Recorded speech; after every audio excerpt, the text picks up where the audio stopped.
Hey, I worked up a new mug design. You see that?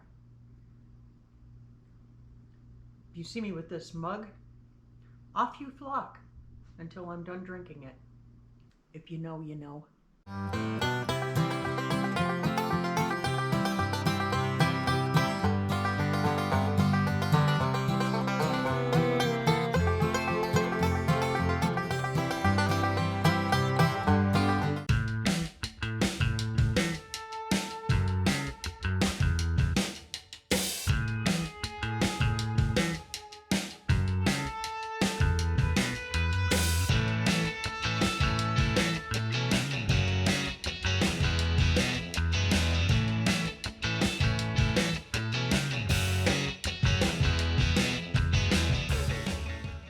Well, as you can see, I'm ripping around the house, getting everything clean, spit shined,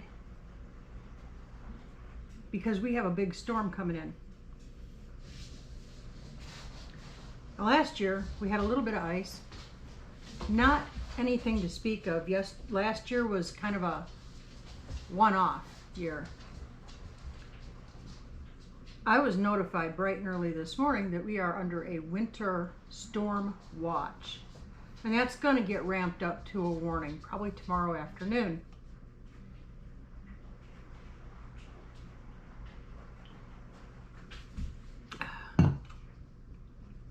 I have been ripping around, getting ready since 5:30 this morning. And I'll tell you why. For many of you in other parts of the country, pardon you, it's not a big deal. But down here in the south, there's no equipment to handle it.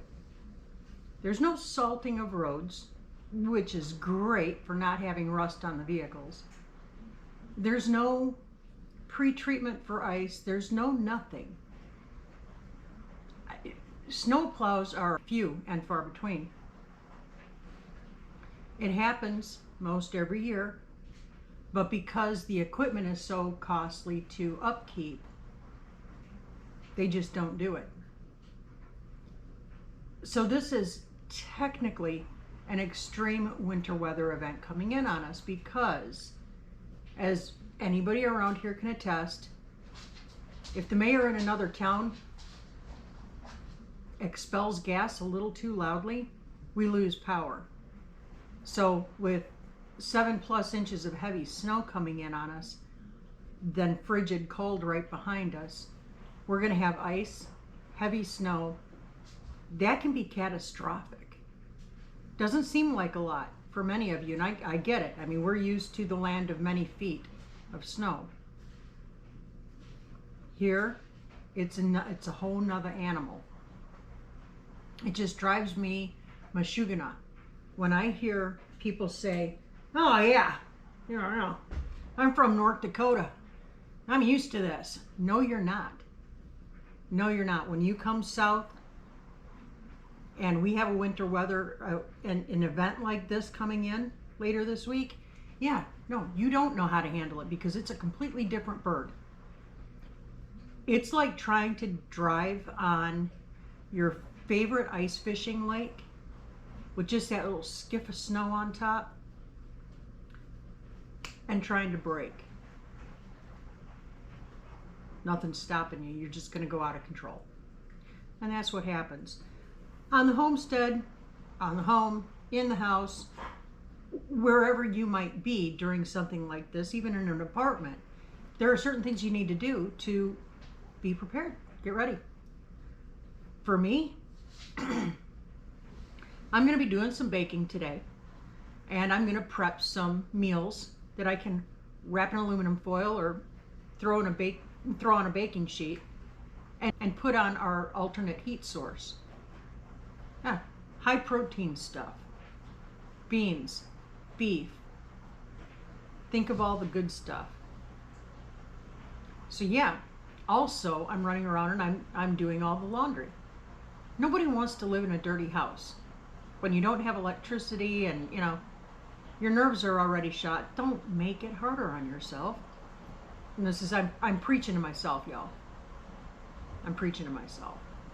Any of you who have been around here a while, understand that the phrase, hey, a messy desk is a sign of intelligence, knows that I am of superior intelligence, because it doesn't just stay on my desk, it's the whole house.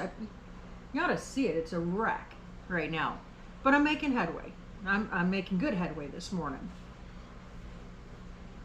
So we're going to get ready for this.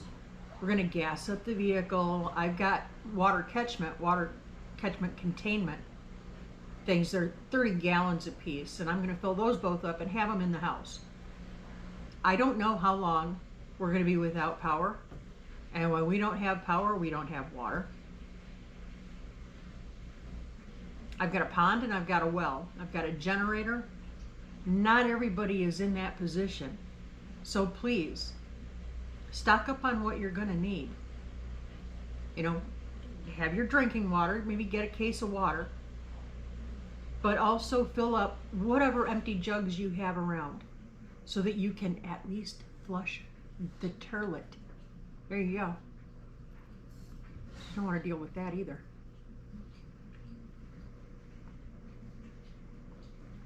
So, yeah, a lot of you know I'm a weather geek. I used to be afraid of tornadoes. I'm not anymore. I did several seasons chasing with a professional chase team with the National Weather Service, NOAA. And yeah, I got over my fear real quick, and that was exactly why I hopped on a chase team. Well, I didn't hop on it. I had to be selected, had to go through the training, blah, blah, blah. But that's why I wanted to do it. I wanted to get over my abnormal fear. So I'm no longer afraid, but I am fascinated by all kinds of weather, and so I watch it.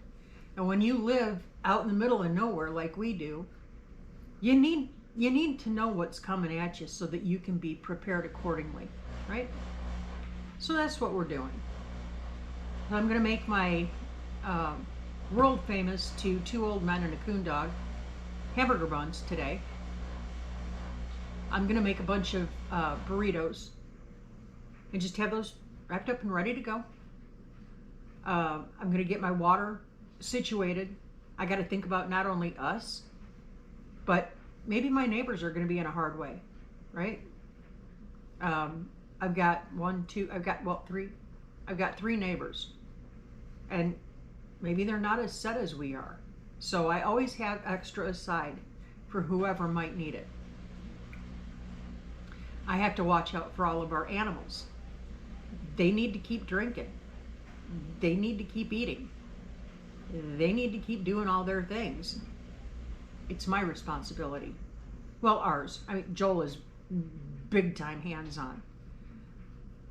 So guys, pay attention, be weather aware, know what's coming in around you, and do some common sense, practical stuff to get ready for it. And you'll breeze right through it. Now, I got to get out of here because I've got to go trim all my wicks and get all my lanterns filled. Yay, babies. Okay, you guys stay safe, stay warm, keep that attitude of gratitude, keep looking up, say thank you, do that often. God bless you, and we will catch you on the flip. See ya.